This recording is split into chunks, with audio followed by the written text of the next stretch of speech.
تو خدا پاکستان پہ رحمت کرے. میری طرف سے تمام سننے والوں کو, دیکھنے والوں کو, دیکھنے والوں کو مبارک ہو. بہت بہت شکریہ. اچھا اروڑہ صاحب یہ بتائیے گا کہ قائد اعظم کی جو تقریر ہے 11 اگست 1947 کی, آج کا پروگرام ہم اس سلسلے میں کر رہے ہیں, یہ تقریر کے بارے میں جب بات آتی ہے تو آپ کے ذہن میں تصویر کیا بنتی ہے؟ دیکھیں جی, قائد اعظم محمد علی جناح نے 11 اگست 1947 کو 11 اگست 1947 کو جب انہوں نے پہلی کانسٹیٹیوئنٹ اسمبلی سے خطاب کیا, اس وقت انہوں نے بتایا کہ پاکستان کیسا ہو, اور انہوں نے ایک اسپیچ میں کہا کہ today you are free to go to your mosque, you are free to go to your mandir, اور جو بھی آپ کی عبادت گاہ ہے. اس کا مطلب قائد اعظم محمد علی جناح کو پتہ تھا کہ مسلمانوں نے جب وہ مائنورٹی تھے, اقلیت تھے, بڑی تکلیفیں برداشت کی, بڑی صحبتیں برداشت کی, تو اقلیت کا دکھ اور درد ان کو محسوس ہوتا تھا. صحیح. اس لیے قائد اعظم محمد علی جناح نے اپنی پہلی اسپیچ میں کہا کہ جو میرا پاکستان ہوگا وہ سب کا پاکستان ہوگا. میرے پاکستان کے اندر ہندو, مسلم, سکھ, مسیحی, پارسی بھائی کی کوئی تقسیم نہیں ہوگی, اور پاکستان میں بسنے والے تمام پاکستانی برابر کے قیدی ہوں. صحیح. اور آپ دیکھیے کہ جو پاکستان کا آئین ہے وہ بھی برابری کی بات کرتا ہے, وہ بھی تمام شہریوں کو برابر کے حقوق دینے کی بات کرتا ہے.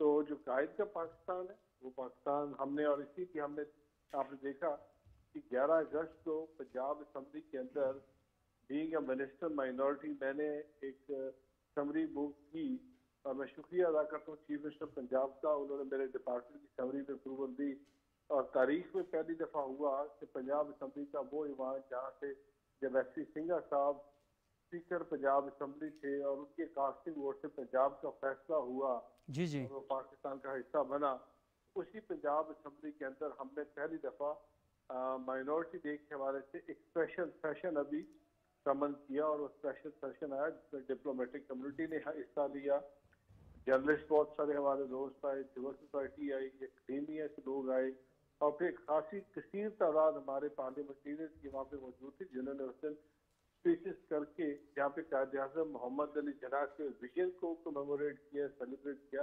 وہیں پہ محترمہ مریم نواز شریف صاحبہ کو جو پنجاب اسمبلی کے ایوان میں, جس میں وہ اس ایوان کا لیڈر آف دا ہاؤس نام سے منتخب ہوئی, انہوں نے جو کہا کہ اقلیت میرے سر کا تاج ہے, اور اقلیت کو تحفظ دینا میری اولین ترجیح ہے, اور میرا یہ خواب ہے کہ اقلیت جب رات کو سوئے تو ان کے اندر ڈر اور خوف کی فضا نہ ہو. تو یہ ہماری پارٹی کا مینیفیسٹو بھی ہے, ہماری حکومت کی اولین ترجیح بھی ہے, اور ریاست پاکستان کا جو ویژن ہے پورا وہ یہی ہے. اچھا رمیش صاحب, ایک چھوٹا سا سوال آپ کے ساتھ کروں گا معذرت کے ساتھ. عموماً لوگ یہ کہتے ہیں کہ جب ہماری مائنورٹیز کے لوگ اہم عہدوں پہ چلے جاتے ہیں اور بڑے عہدوں پر بیٹھتے ہیں تو وہ اپنی کمیونٹی کے جو مسائل ہیں ان کو بھول جاتے ہیں. آپ تو خیر نہیں بھولے, آپ نے بڑی ایکٹیویٹی کی, اور میں گزشتہ 15 سال سے آپ کو دیکھ رہا ہوں, آپ بڑا زبردست قسم کا کام کر رہے ہیں. لیکن آپ کیا سمجھتے ہیں کہ پاکستان میں جو ہماری سکھ برادری ہے, اور اس کے ساتھ ساتھ کیونکہ آپ مائنورٹیز کے منسٹر ہیں, تو جو دیگر ہماری مذاہب سے تعلق رکھنے والے لوگ ہیں, ان کے جو پرابلم ہیں, ان کے جو مسائل ہیں, ان کے حل کے لیے کیا آپ دیگر کمیونٹیز کو اکٹھا کر کے کوئی ایسا فورم بنائیں, اور وہ فورم آپ کو تجاویز دے, اور وہ اس تجاویز کو آپ اپنی پارلیمنٹ کے اندر لے کر جائیں, اور آپ کو ایسا ایک بہت بڑا موقع ہے, تو کوئی ایسے انیشیٹو آپ لے رہے ہیں؟ جی بالکل. آپ کا کیونکہ سوال کے 2-3 حصے ہیں تو میں ایک ہی حصے کا فرداً جواب دوں گا. پہلا سوال یہ کہ آپ نے کہا کہ جب ہمارے نمائندگان پارلیمنٹ میں یا کسی اونچی عہدوں پہ پہنچ جاتے ہیں تو لوگوں کو بھول جاتے ہیں. یہ سب کے ساتھ نہیں ہے, لیکن اس میں حقیقت بھی ہے. آج اگر میرے کوئی M P M L A صاحبان اگر یہ بات کرے کہ اقلیتیں محفوظ نہیں ہیں, تو اس کا مطلب اس M P M L A سے سوال ہونا چاہیے کہ آپ ایک لمبا عرصہ پارلیمنٹ کے اندر رہے, آپ منسٹر رہے, آپ نے خوب انجوائے کیا اس پاکستان کے جھنڈے کو, اس پاکستان کے آفس کو, پاکستان پریولیج کو آپ انجوائے کرتے رہے, آپ نے انٹرنیشنل ٹورز لگائے, آپ این جی او کے ساتھ مل کے باہر جاتے رہے. آج اب کیسے پاکستان کو کہہ سکتے کہ پاکستان اقلیتوں کے لیے محفوظ ہے؟ تو پھر ہم نے پچھلے 20 سال کیا کام کیا, اس سے سوال ہونا چاہیے. صحیح, بالکل. ہماری کمیونٹی یا مائنورٹی یہ سوال کرتی ہے کہ جب کسی اونچے عہدوں میں پہنچ جاتے ہیں تو پھر لوگ خیال نہیں رکھتے بھی ان کا جائز مطالبہ ہے. دیکھیں میں جس دن منسٹر بنا ہوں تو میں نے منسٹر بنتے ہی سب سے پہلے پہلا کام یہ کیا کہ میں اپنے ڈپارٹمنٹ کا ایک اسٹریٹجک بزنس پلان اگلے 5 سال کا بنا رہا ہوں. اور یہ جو 5 سال کا روڈ میپ ہے، یہ روڈ میپ میں یہ نہیں کہ اپنے کمرے کے اندر بیٹھا اے سی لگایا اور کمرے کے اندر بیٹھ کر یہ road map stakeholder consultation ہو رہی ہے. میری اسٹیک ہولڈر کنسلٹیشن ہماری اقلیت کے اس غریب اور نادار شخص سے بھی ہوتی ہے جو اس وقت رہنگیا خان کے، راجستھان کے، بھاولپور کے قلعوں میں بیٹھا ہوا ہے. ہم اس سے بھی پوچھتے ہیں. ہماری ڈی جی خان راجستھان میں بیٹھے ہوئے اس مسیح کے ساتھ جو سوشل سیفٹی نیٹ میں بیٹھا ہے، ہم اس سے بھی کنسلٹیشن کر رہے ہیں. ہم نے ایکڈیمیا کو اس میں انوالو کیا، ہم نے سول سوسائٹی کو انوالو کیا، ہم لائرز کو انوالو کیا. ان سب کو مل کے ہم اگلا 5 سال کا روڈ میپ ایک ترتیب دے رہے ہیں تاکہ جو اقلیت کا احساس محرومی ہے، جو اقلیت کے مسائل ہیں، ان کو حل کیا جائے. دیکھیں اس میں کوئی شک نہیں کہ آئین پاکستان بار بار ایک بات کر رہا ہے کہ اقلیتوں کو تحفظ دینا، اقلیتوں کو برابری کے حقوق دینا ہماری اولین ترجیح ہے. لیکن اس سارے کے باوجود کچھ حقیقتیں ہیں. ہمارے سامنے جڑامالہ والے واقعات بھی ہیں، آج تقریباً 1 سال ہو گیا ہے. ہمارے سامنے سرگودا والا واقعات بھی ہے، ہمارے سامنے شانتی نگر کا واقعہ بھی ہے، ہمارے سامنے گوجرا والا بھی واقعہ ہے جہاں پہ اقلیت کو کیا گیا. ہمارے سامنے آپ بہت سارے آپ کے دوست ہیں کیونکہ آپ کا تعلق صافی برادری سے اور آپ خاص کر مائنورٹی کے ساتھ آپ کا ایک بڑا خاصا لگاؤ ہے، دلچسپی ہے، آپ اس کو گو تھرو بھی کرتے ہیں. آپ کے بہت سارے جو ساتھی جو آپ کے ساتھ بیٹھتے ہوتے تھے پشاور کے ہمارے سکھ کمیونٹی کی آج اس دنیا میں نہیں ہے، ان کو جس طریقے سے بے دردی سے قتل کیا گیا، شہید کیا گیا، مارا گیا، وہ بھی آپ کے سامنے ہے. کچھ لوگ اکنامک پوائنٹ آف ویو سے، کچھ لوگ سیکورٹی پوائنٹ آف ویو سے وہاں پشاور سے نکل کے آج وہ پنجاب میں آباد ہو رہے ہیں. پشاور کے اندر کی زندگیاں محفوظ نہیں ہیں تو پشاور کو چھوڑ کے میں پچھلے ہفتے میں نے ایک انالیسس پورا کروایا، تقریباً 5000 سے 6000 ہماری سکھ کمیونٹی جو پشاور میں سیٹلڈ تھی. پشاور جو کسی ٹائم پہ اقلیت کا سب سے بڑا گڑھ سمجھا جاتا تھا پاکستان میں، آج وہاں پہ صرف 150 فیملی رہ گئی ہیں. 800 میں سے تقریباً 650 فیملی وہاں سے موو کر کے پنجاب آ گئی ہے. تو اس کا مطلب پنجاب ان کو تحفظ دے رہا ہے. یہ ایک حقیقت ہے جس سے ہم آنکھیں نہیں چرا سکتے کہ اقلیت کے کچھ جینوئن ایشوز ہیں، پرسیکیوشن کے ایشوز ہیں. یہ جو جڑا مارے والے جیسے واقعات ہیں، تو ہماری حکومت کی اولین ترجیح یہ ہے کہ یہ جو ایشوز ہے جو بدنامی کا باعث بنتا ہے ملک کے، ہم اس پہ کام کرنا ہے اور ہم کام اکیلے نہیں کر سکتے. اس کے لیے ہمیں سول سوسائٹی کی، علماء اکرام کی، اکیڈیمیا کی، پاکستان کی عوام کی، سب کی شمولیت ہو. اور جو پیغام پاکستان ہے جس سے کوئی لمبے عرصے سے کام ہو رہا ہے، اس پہ ایک سنسیئرٹی کے ساتھ، ایک ڈیڈیکیشن کے ساتھ اور ایک لانگ ٹرم سسٹینیبلٹی کا سوچ کے ہمیں اس پہ کام کرنا ہوگا. کیونکہ پاکستان کے اندر خوش قسمتی یہ بھی ہے اور ہم بڑے اپنے آپ کو اس معاملے میں کہتے ہیں کہ ہم بڑے خوش قسمت ہیں کہ ہم پاکستان میں کبھی پاکستان میں state sponsored terrorism against minority نہیں ہوئی، کبھی پاکستان کے اندر بام lynching because of the state نہیں ہوئی. یہ جو کام ہوتا ہے یہ انڈیویجولس کا ہے. وہ انڈیویجولس ان کے اپنے پرسنل موٹیوز ہیں، انٹرسٹ ہیں، ان کی ریلیجیس سینٹیمنٹس اپنی جگہ پہ وہ بالکل ہے، لیکن کسی کو پرسنلی یہ حق نہیں پہنچتا کہ کوئی جرم کرتا ہے اور وہ کوئی ملزم ہے تو اس کو سزا دینے کا حق مجھے، آپ کو یا کسی بھی پاکستانی شہری کو نہیں ہے. وہ حق عدالت بہت عام بات ہے جی. کسی کو حق نہیں پہنچتا کہ وہ خود کھڑا ہو اور خود کھڑا ہو کے اس طرح کی حرکتیں کرے جو پاکستان کی بدنامی کا سبب بنے اور پاکستان میں بسنے والے جو شہری ہیں ان کے لیے پرابلم کریٹ کرے. بہت بہت شکریہ آپ کا رمیش سنگھ اروڑا صاحب، صوبائی مائنارٹیز افیئرز پنجاب ہمارے ساتھ گفتگو کر رہے تھے.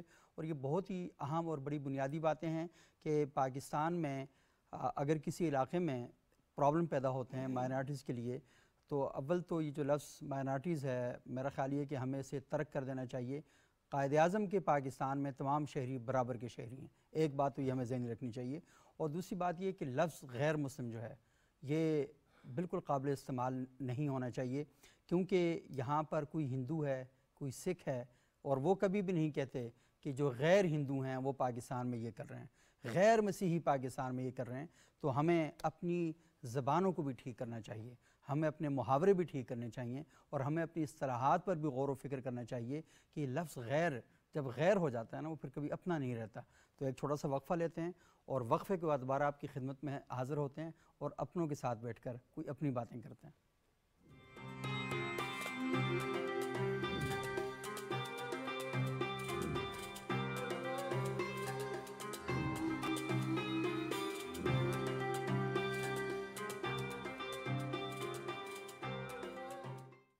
ناظرین وقفے کے بعد ایک بار پھر پروگرام میں خوش آمدید. آج ہم گفتگو کر رہے ہیں قائد اعظم کی 11 اگست 1947 کی تقریر. پاکستان کے مستقبل کا خاکہ پیش کیا جا رہا ہے, مستقبل کا نقشہ دیا جا رہا ہے کہ یہ ریاست کیسی ریاست ہوگی اور اس ریاست میں بسنے والے تمام شہری حقوق کے حوالے سے کہاں پر کھڑے ہوں گے. اور آپ نے وقفے سے پہلے گفتگو سنی ہرمیت سنگھ صاحب کی, روہت کمار صاحب کی اور رمیش سنگھ اروڑا صاحب کی گفتگو سنی. البرٹ ڈیوڈ ہمارے ساتھ موجود ہیں. بہت شکریہ ڈیوڈ صاحب, آپ یہاں تشریف لائے. مجھے تھوڑا سا یہ بتائیے گا کہ 11 اگست کی تقریر کا سن کر آپ کے ذہن میں کیا باتیں آ رہی ہیں, اور پاکستان میں جو دیگر مذاہب سے تعلق رکھنے والے لوگوں کے مسائل ہیں, آپ کی ریسرچ اور آپ کی تحقیق کیا کہتی ہے, وہ کیا ہیں اور ان کا حل ہم کیسے کر سکتے ہیں؟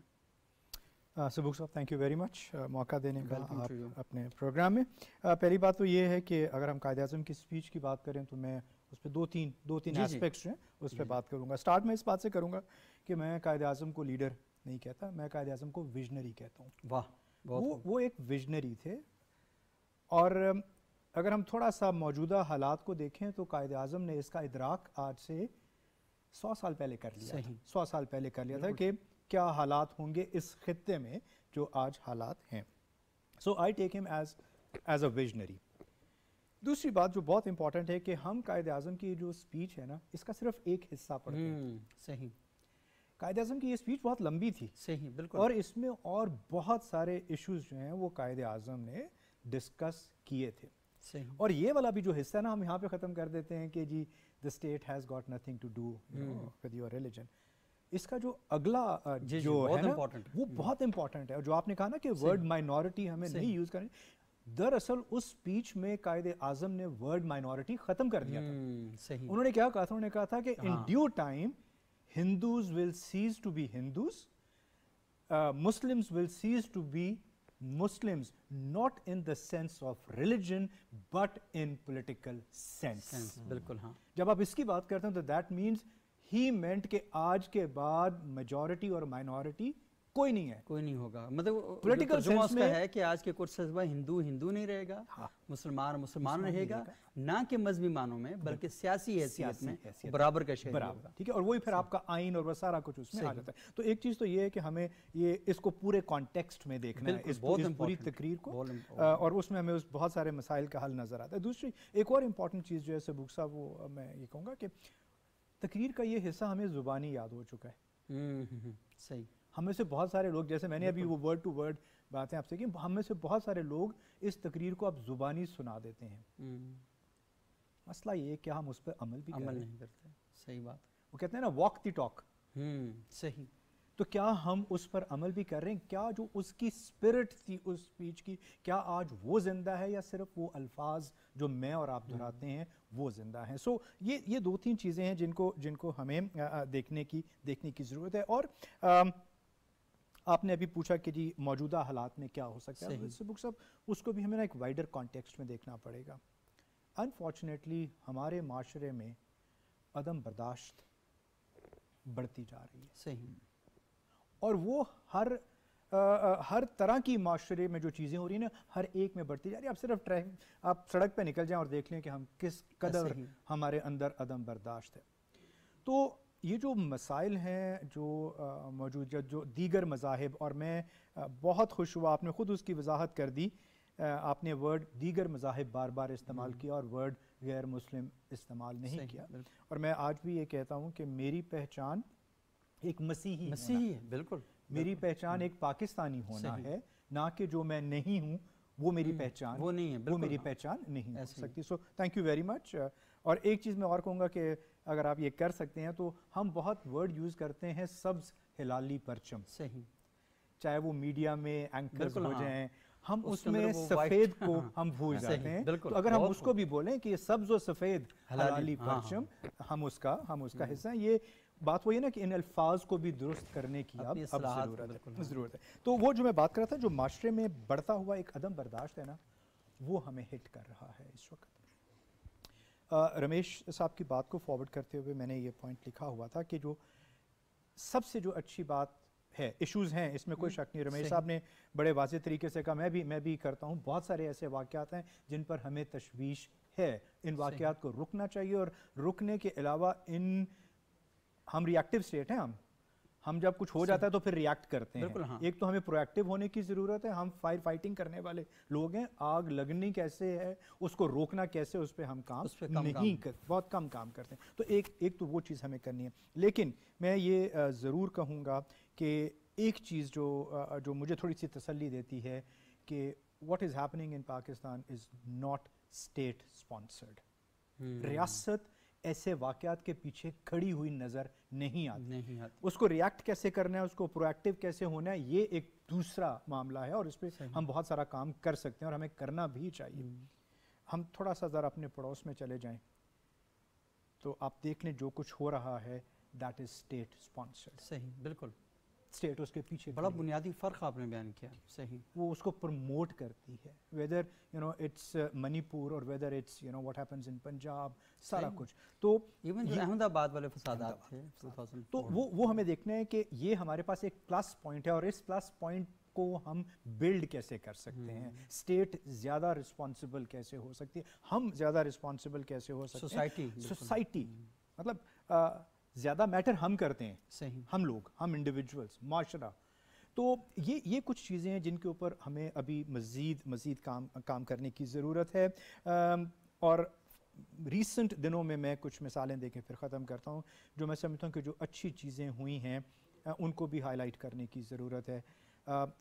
سندھ میں آپ کا ڈپٹی اسپیکر ایک کرسچن ہے. صحیح, بالکل. یہ ایک آئینی عہدہ ہے. بالکل, یہ ایک آئینی عہدہ ہے. میں سمجھتا ہوں کہ یہ ایک بہت زبردست جیسچر ہے. صحیح. پنجاب میں آپ کا ایک سکھ منسٹر بیٹھا ہوا ہے. بالکل. This is also a very good gesture.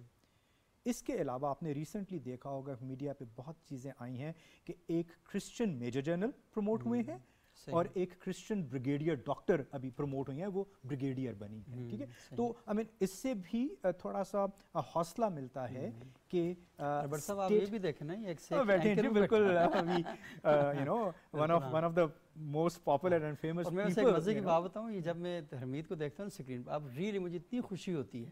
اور میں کہتا ہوں کہ یہ طے ہونا چاہیے کہ جو ہمارے اینکرز ہیں نا, ان کے اندر وہ جو آپ کہتے ہیں نا, یہ تو میرٹ پر ہونا چاہیے اصلاً, لیکن آپ میرٹ پر نہیں بھی آتے نا, تب بھی آپ ان کو یہ موقع ضرور دیں کہ ہمارے نیوز بلٹن میں رات کو کم سے کم ہفتے میں ایک بار کسی نہ کسی مذہب کا بندہ نا وہ خبریں پڑھ رہا ہو, پتہ چلے کہ ہم سارے برابر. اس میں سے صاحب ایک چیز, میں ابھی کل پرسوں میں ایک پروگرام میں بیٹھا ہوا تو میں نے وہاں پہ بات کی کہ پازیٹیو ڈسکریمنیشن بھی ہونی چاہیے. ہاں, یہ بالکل صحیح, اس کی ضرورت ہے ہمیں. ہمارے معاشرے کو ایک پازیٹیو ڈسکریمنیشن کی بھی ضرورت ہے اور ہونی چاہیے. بٹ اس میں کوئی شک نہیں, کانسٹیٹیوشن کہتا ہے برابری بھی دیتا ہے, لیکن کچھ چیزیں کانسٹیٹیوشن میں ایسی ہیں جنہیں ہمیں دیکھنے کی ضرورت ہے, جنہیں ہمیں ری وزٹ کرنے کی ضرورت ہے. اور میں اکثر یہ کہتا ہوں کہ آئین صحیفہ نہیں ہے, اس کو دیکھا جا سکتا ہے, اس کو ری وزٹ کیا جا سکتا ہے, اور وقت کے ساتھ تبدیلی ہر ایک چیز میں آتی ہے. اسی لیے تو آئین کے اندر آپ یہ دیکھ لیں 73 کے کانسٹیٹیوشن میں کئی مرتبہ ترامیم ہوئی ہیں. اس کا مطلب یہ ہے کہ معاشرے جو ہیں وہ زندہ ہیں, غور و فکر کرتے ہیں, اور جب ان کو لگتا ہے کہ چیزیں ٹھیک کرنی وہ ٹھیک کر دیتے ہیں. تو میرا خیال ہے کہ بالکل کچھ چیزیں ہیں جو شاید وقت کے ساتھ ساتھ بدلنی چاہیے, جن کا وہاں پہ موجود ہونا جو ہے وہ شاید ہمارے لیے مشکلات کھڑی کرتا ہے. تو اگر ان چیزوں کو ہم ہٹا سکتے ہیں تو اس میں کوئی حرج نہیں. اس پر ڈائلاگ ہونا چاہیے, سوسائٹی ڈائلاگ کرتی ہے, زندہ معاشرے بات چیت کرتے ہیں. اور آئی تھنک چیزیں بہتری کی طرف جا رہی ہیں, لیکن بہت سارے کام کی ابھی ضرورت ہے. وہ میں کہتا ہوں کہ ابھی عشق کے امتحان اور بھی بالکل بالکل, اور کیونکہ عشق رہے گا تو انشاءاللہ امتحان آتے رہیں گے, تو ہمیں عشق رکھے رکھنا چاہیے تاکہ جو امتحان ہے وہ لگے رہے. اچھا حمید, کیونکہ وقت بہت کم رہ گیا ہے, مختصراً میں چاہتا ہوں ایک سکھ پاکستانی کی نظر میں مستقبل کا پاکستان کیسا ہونا چاہیے, اور آپ کیا پیغام دیتے ہیں پاکستان میں بسنے والے لوگوں کو کہ آپ کی خواہشات کیا ہیں؟ آپ گھر سے باہر نکلیں تو کیسا پاکستان ہو, آپ ہسپتال میں جائیں تو ٹریٹ کیسا کیا جائے, سوسائٹی میں آپ جائیں تو آپ کے ساتھ کیا چیزیں نہیں ہونی چاہیے, کن چیزوں کو دیکھ کر آپ خوش ہوتے ہیں, مطلب آپ پاکستان آپ بنا رہے ہوتے تو کیسا بنا رہے ہوتے؟ بہت شکریہ سبوک. اور میرے خیال میں البرٹ بھائی نے روہت نے بڑی خوبصورت باتیں کی اور میں نے زیادہ موقع میں سمجھتا ہوں کہ ہم تو ٹائم زیادہ مل جاتا ہے اور ان بھائیوں کو اور یہ انٹلیکچوئل لوگ جو ہیں میں سمجھتا ہوں کہ جس طریقے سے آپ ان کو لے آتے ہیں یہ فرنٹ پہ آنی چاہیے. مائنورٹی کا جو لفظ جس طریقے سے آپ نے حذف کیا اور میں سمجھتا ہوں کہ چاہے روہت بھائی ہیں البرٹ بھائی ہیں یہ لوگ آئیں گے تو بہت سارے لوگ پر امید ہوں گے. لیکن بہرحال آپ نے بات کی میں بہت پر امید ہوں. میں ہمیشہ حالانکہ ایک جو جرنلسٹ ہوتا ہے جہاں سے ہمیں جن چیزوں کا پتہ عام آدمی کو پتہ نہیں ہوتا ہے جو حالات اور جو چیزیں چل رہی ہیں یقیناً غیر معمولی سے حالات بنے ہوئے ہیں اس وقت ریاست میں اس ملک میں. لیکن میں نوجوانوں کو اور نوجوانوں کے بیچ میں رہ کے میں جو چیز دیکھ رہا ہوں وہ میں ان کو بڑا پر امید دیکھ رہا ہوں اور مجھے یقین ہے کہ حالات بہت جلد بدلیں گے. اور پھر بڑی بات یہ کہ تبدیلیاں اور جو چینجز ہیں وہ سوچ فکر میں بھی آ رہی ہیں. اب نوجوانوں کی اس سوچ کو اس فکر کو میں جب دیکھتا ہوں ایک وقت ہوتا تھا کہ ہماری وساکھی ہوتی تھی تو بڑی مشکل سے کوئی بدائی ہمیں دیتا تھا مسلمان جو تھے یا ہندو بھائیوں کی دیپاولی تھی تو اس پہ بھی فتویٰ لگ جاتا اگر کوئی بدائی دیتا تھا. کرسمس کی میں بات کروں اب میں جب پوسٹ لگاتا ہوں بلیو می لوگوں کی محبت اور یا چاہے ٹویٹر پہ میں دیکھوں یا یوٹیوب پہ جہاں میں جاؤں اور جس علاقوں میں جاؤں تو میرے خیال میں سوچ اور یہ ساری چیزیں جب بدلتی ہیں تو اس کے ساتھ ساتھ آپ کے نظریات اور آگے جا کے جو آئین یعنی اگر ہم اپنے لیے چیزیں بدل رہے ہیں یعنی بہت سارے اپنی مفادات کے لیے تو پھر ان چیزوں کے لیے کہ ہم اس معاشرے کی تشکیل اس معاشرے کو محفوظ بنانے اس پاکستان کو محفوظ بنانے کے لیے بہت سے بدلاؤ ہم کر سکتے ہیں. میں بات سے بالکل ایگری ہوں لیکن میں بڑا پر امید ہوں سبو بھائی اور یقیناً بہت حالات اور سوچ فکر ان سب میں جو بدلاؤ دیکھ رہا ہوں تو مجھے یقین ہے کہ خوبصورت پاکستان ہے کو بھرتا ایک ایسا پاکستان جو سب کا پاکستان جو ایک جناح صاحب کا ویژن تھا خواب تھا خیال تھا سوچ تھی. میں سمجھتا ہوں کہ وقت بہت جلد بدلنے والا ہے اور وہی پاکستان جو جناح کا اصل پاکستان تھا وہ بدلنے والا ہے اور وہی کچھ ہم دیکھیں گے وہی کچھ ہوگا جو بانیان پاکستان نے اس ملک کے لیے سوچا تھا. روہت بھائی آپ کیا دیکھتے ہیں کہ کیسا پاکستان ہونا چاہیے؟ دیکھیں سر ہر ایک کا اپنا اپنا نظریہ ہے لیکن چونکہ میں بطور وکیل جو میرا نظریہ ہے میں یہ کہتا ہوں کہ اس ملک کا خواب جس نے دیکھا تھا وہ بھی ایک ہمارے وکیل تھے علامہ اقبال صاحب. پھر دیکھیں جس نے اس خواب کو پورا کیا قائد اعظم بابا وہ بھی ایک وکیل تھے. پھر اس ملک کا آئین آپ کو جس نے دیا ذوالفقار علی بھٹو صاحب وہ بھی ایک وکیل تھے. اپنے لیے راستے ڈھونڈ یہ سارے راستے دنیا میں اب آپ ہمیں بتائیں ہمارے ساتھ کیا کریں گے. دیکھیں دنیا میں جو ہیں وہ میں نے بڑے بڑے ممالک دیکھے ہیں صحیح تو ان کے جو فاؤنڈرز تھے وہ سارے وکلاء تھے. دیکھیں اب میں یہ کہتا ہوں کہ جس کنٹری میں جس معاشرے میں سزا اور جزا کا عمل نہیں ہوگا صحیح بالکل. دیکھیں میں نے شاید لاسٹ ٹائم بھی پروگرام میں کہا تھا کہ حضرت علی صاحب کا بڑا مشہور قول ہے کہ ظالم کو معاف کر دینے کا مطلب ہے مظلوم کے ساتھ زیادتی. بے شک بے شک. دیکھیں اگر برا کام کسی مائنورٹی سے ہو میجورٹی سے ہو تو سزا جزا کا عمل ہونا چاہیے برابر ہونا چاہیے. دیکھیں میں نے کافی زیادہ مائنورٹی میں چونکہ وکیل رہا ہوں تو بہت زیادہ کیسز آتے ہیں لیکن میں نے ہر کیس ہمیشہ میرٹ پہ لینے کی کوشش کی ہے کیونکہ ہم جرائم کو پرموٹ نہیں کرنا چاہتے حوصلہ افزائی نہیں کرنا چاہتے. ایک ذمہ دار وکالت کے اندر بھی ایک ذمہ دار منصب. تو دیکھیں اب جو سزا جزا کا عمل ہے وہ تھوڑا سا ہمارا جو جسٹس سسٹم ہے نا اس میں تھوڑی امینڈمنٹ چاہیے. دیکھیں پاکستان کے جتنے بھی قوانین ہیں وہ سب انگریز سامراج کے چھوڑے ہوئے ہیں. ہماری جو پی پی سی ہے وہ 1860 میں بنی ہے. کوئی سی پی سی ہے وہ ہماری 1809 میں بنی ہے. اس طرح 1908 1910 جو ہمارے پولیس رولز ہیں یہ جو نظام ہے یہ 1934 میں بنا ہے.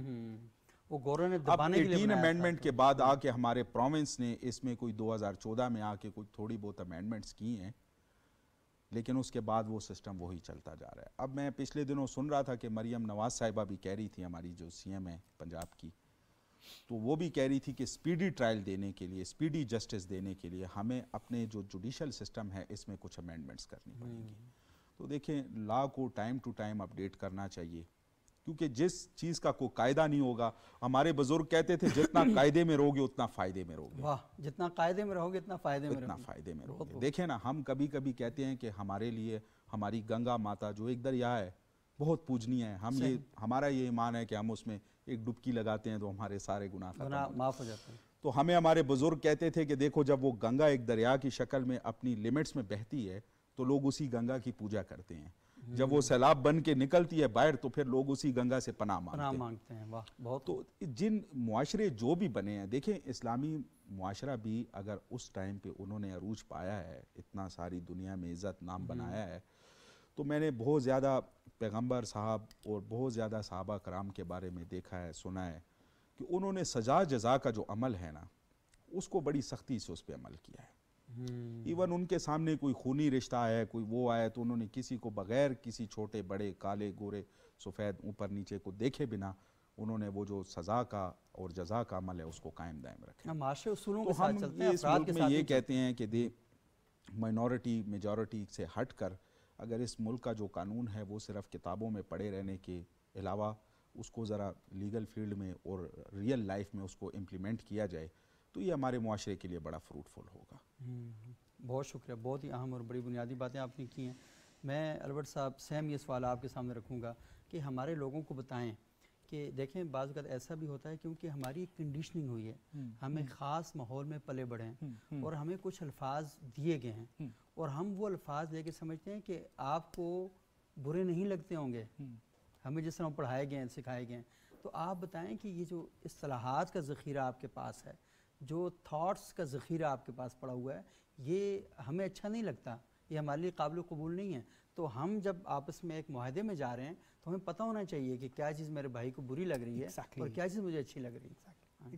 بالکل میں اس بات سے اگری کرتا ہوں۔ میں سمجھتا ہوں کہ اس سب کو پروموٹ کرنے کے لیے ایک ڈائلاگ کی، میں سمجھتا ہوں ایک گرینڈ ڈائلاگ کی ضرورت ہے، اور میں سمجھتا ہوں نوجوانوں کے درمیان اس ڈائلاگ کی ضرورت ہے۔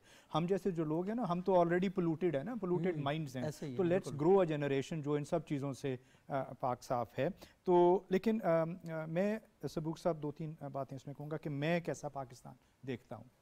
آپٹمسٹ ہوں، میں بالکل اپنے بھائی کی طرح آپٹمسٹ ہوں، اور میں ایک بہترین پاکستان دیکھنا چاہتا ہوں۔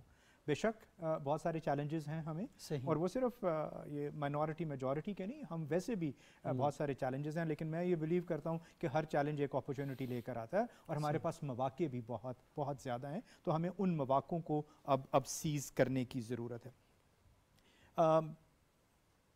ذکر ہوا یوتھ کا، اور میں خاص طور پر اپنی جو ہماری یوتھ جو ہے وہ دیگر مذاہب سے تعلق رکھتی ہے، میں صرف ان کو ایک میسج دینا چاہتا ہوں۔ جی جی 65% پاکستان کی آبادی نوجوانوں پر مشتمل ہے، 65%، ایک بہت بڑا حصہ۔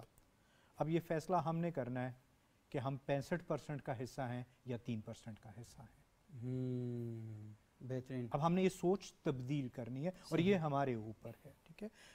اپنے آپ کو اس 3% میں نہ گنے، اپنے آپ کو اس 65% میں گنے، تو آپ کو ایک واضح اپنے اندر ایک تبدیلی نظر آنی شروع ہوگی۔ دوسری بات میں یہ کہوں گا کہ پاکستان کے پاس اس وقت جو ایک بہت بڑی اپرچونٹی ہے وہ پاکستان کا ہیومن ریسورس ہے۔ صحیح، ہم اس دنیا کا 5واں بڑا ملک ہیں۔ سب سے بڑا ریسورس جو اس وقت دنیا میں کہیں بھی ہے وہ ہیومن ریسورس ہے، وہ ہمارا نوجوان ہے۔ It is now time کہ we start investing on our youth۔ ہم اپنی یوتھ پہ انویسٹ کریں اور ٹھیک انویسٹ کریں، ہمیں اپنی جو ترجیحات ہیں ان کو تبدیل کرنے کی ضرورت ہے۔